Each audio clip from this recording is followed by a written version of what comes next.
Alhamdulillah, saya bersyukur kepada Allah Subhanahu wa taala. Dialah Allah Subhanahu wa taala telah beri kenikmatan kepada kita ini agama.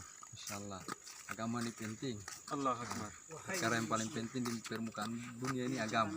Maka alhamdulillah kita bersyukur dengan kasih sayangnya Allah Subhanahu wa taala. Allah Subhanahu wa taala masih sibukkan kita dalam perkara agama. Masya Allah, benar ya Allah. Alhamdulillah kami baru pulang taskil 3 hari. Tidak kita bawa orang tua kita. Hai saudaraku, kalau mendapatkan jannah mari bersama-sama. mari bersama kita. Mari berdakwah saudara. 4 bulan. Masya Allah 4 bulan. Allah Akbar. Allah Akbar. Insyaallah. Masya Allah. Allah Akbar. Masyaallah. Hadirin yang muliakan Allah Subhanahu wa taala, di mana hidayah paling besar turunnya.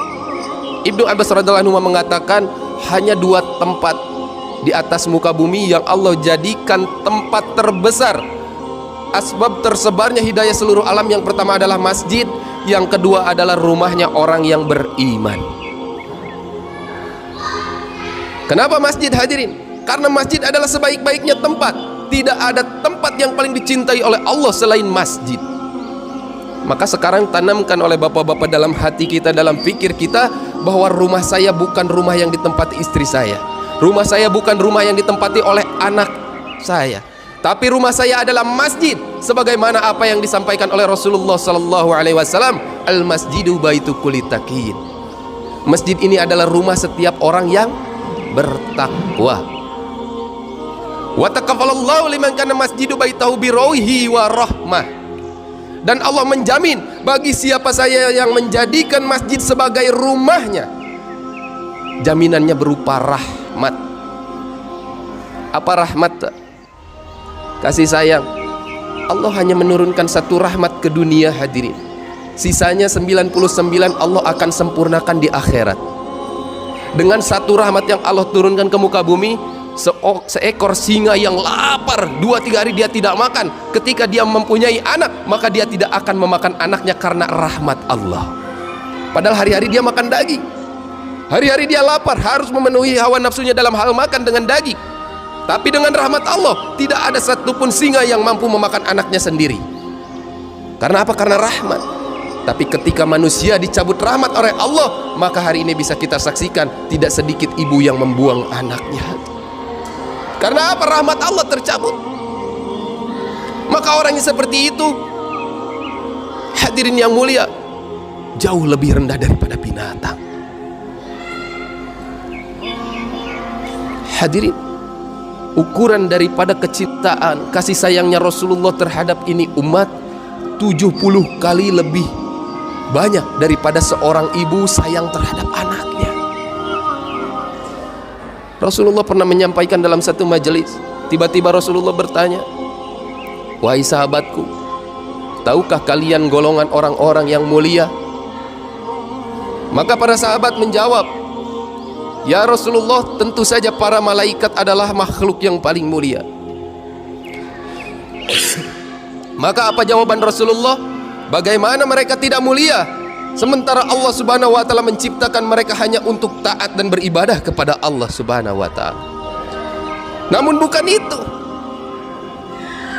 Maka para sahabat menjawab lagi, kalau begitu orang-orang yang paling mulia adalah Nabi dan Rasul, karena mereka diutus untuk menyampaikan agama terhadap manusia. Maka Rasulullah menjawab, bagaimana para Nabi dan Rasul tidak mulia? Karena memang tugasnya adalah menyampaikan risalah kebenaran dari Allah Subhanahu wa taala. Maka Rasulullah lama menundukkan kepalanya sambil meneteskan air mata, hadirin yang mulia. Ternyata yang disampaikan oleh Rasulullah, tahukah kalian bahwa golongan yang mulia itu adalah umatku yang jauh lahir daripada zamanku. Dia tidak pernah melihatku dengan matanya, tapi mereka beriman kepada aku. Bapak-bapak, antum-antum Pak, semuanya, antum-antum bisa nangis karena sunnah Pak. Antum-antum sebenarnya yang dirindukan oleh Rasulullah, dan ini yang membuat Abu Bakar cemburu, hadir. Sampai Rasulullah mengatakan, "Tuba, sungguh beruntung liman amanabi, orang yang beriman kepadaku, waroni marotan." Beliau mengucapkannya 1 kali, Tapi Rasulullah tidak berhenti sampai di situ. Beliau mengatakan sampai 7 kali, tuba, tuba, tuba, tuba sampai 7 kali. Sungguh beruntung, beruntung, beruntung, beruntung. Liman amanabi, orang yang beriman kepadaku namun matanya tidak pernah melihatku. Ajib. Wadidtu ani lakitu ikhwani, aku rindu terhadap saudaraku, kata Nabi. Maka para sahabat hari itu cemburu dan bertanya, ya Rasulullah, kami saudaramu. Awalaisa nahnu ihwanuk, bukankah kami saudaramu? Lah, kata Nabi, bukan.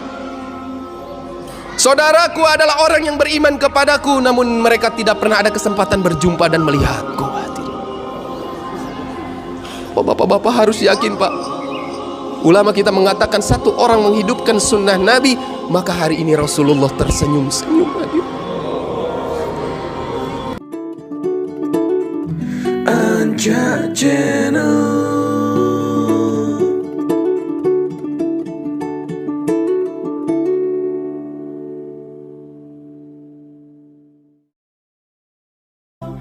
Para hadirin yang dirahmati oleh Allah Subhanahu wa taala. Sebagian orang bertanya kepada yang lainnya, sungguhnya apa tujuanmu hidup dalam kehidupan ini? Apa cita-citamu? Tentunya cita-cita, tujuan adalah perkara yang besar yang setiap orang berusaha untuk meraihnya dalam kehidupan ini. Adapun orang-orang yang memiliki akal yang rendah, maka tujuan mereka, cita-cita mereka hanya terbatas pada dunia yang sangat rendah. Yang dunia tersebut tidaklah bernilai di sisi Allah, ya, kecuali seperti sayap seekor nyamuk. Sayap seekor nyamuk berapa dijual? Kalau seandainya saya memiliki sayap nyamuk, kalian ingin beli sayap nyamuk dariku berapa? Sangat tidak bernilai. Orang-orang yang akalnya rendah, maka demikianlah tujuan mereka, cita-cita mereka hanyalah untuk murni perkara dunia. Tujuannya adalah bagaimana bisa meraih harta yang banyak. Saya ingin meraih gelar yang tinggi supaya bisa menghasilkan uang yang banyak. Saya ingin bisa mendapatkan kekayaan sebanyak-banyaknya. Itulah tujuan mereka, itu cita-cita mereka. Akan tapi orang-orang yang memiliki hati yang bersih, memiliki akal yang besar, maka cita-cita mereka perkara yang lain. Mereka ingin bisa mencapai apa yang telah dicapai oleh Ibrahim alaihissalam. Sungguh Ibrahim telah bertemu dengan Rabb-Nya dengan membawa hati yang bersih. Maka mereka ingin pula bertemu dengan Rabb mereka dengan bawa hati yang bersih. Inilah tujuan yang termulia, inilah tujuan yang tertinggi. Maka setiap kita bertanya dalam dirinya dan menjadikan cita-cita kehidupannya, bagaimana saya bisa bertemu dengan Rabb saya dengan bawa hati yang bersih. Ingatlah Ibrahim alaihissalam ada teladan kita. Bahkan Ibrahim alaihissalam adalah teladan bagi Nabi Muhammad sallallahu alaihi wasallam. Tsumma auhayna ilaika an ittabi' millata Ibrahim hanifa. Kemudian kami wahyukan kepada engkau wahai Muhammad, ikutlah agama Ibrahim yang lurus. Maka Ibrahim alaihissalam adalah qudwah bagi Nabi sallallahu alaihi wasallam, bagi para anbiya. Ibrahim alaihissalam telah bertemu dengan Rabb-Nya dengan hati yang bersih. Muhammad sallallahu alaihi wasallam telah bertemu dengan Rabb-Nya dengan hati yang bersih. Para sahabat telah bertemu dengan Rabb mereka dengan hati yang bersih. Para syuhada telah bertemu dengan Rabb mereka dengan hati yang bersih. Para salihun telah bertemu dengan Rabb mereka dengan hati yang bersih. Sekarang pertanyaan, bagaimana dengan kita? Bagaimana kita bisa bertemu dengan Rabb kita dengan hati yang bersih? Jadikanlah ini sebagai cita-cita kehidupan kita. Hadirin yang dirahmati oleh Allah Subhanahu wa taala. Bahwasanya hendaknya kita menjadikan cita-cita kehidupan kita sejak saat ini, bahwasanya kita berusaha bertemu dengan Rabb kita dengan membawa hati yang bersih. Para hadirin yang dirahmati oleh Allah Subhanahu wa taala, bukanlah maksud dari pembahasan kita yaitu kita berpaling dari dunia. Tidak. Bukan maksudnya kita menghindari dunia. Tapi jangan jadikan dunia sebagai nomor satu. Yang jadi nomor satu harusnya bagaimana kita bertemu dengan Allah dengan hati yang bersih. Tempatkanlah dunia pada tempatnya. Jadikanlah dunia nomor dua. Tapi yang selalu di hadapan mata kita, yang selalu menjadi cita-cita kita adalah bagaimana bertemu dengan Allah Subhanahu wa taala dengan hati yang bersih.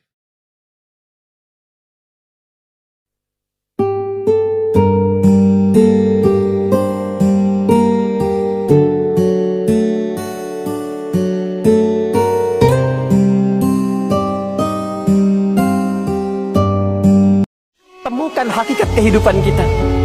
Jangan-jangan selama ini sukses dunianya, Masya Allah, hartanya luar biasa. Ada yang menyebut dengan crazy rich.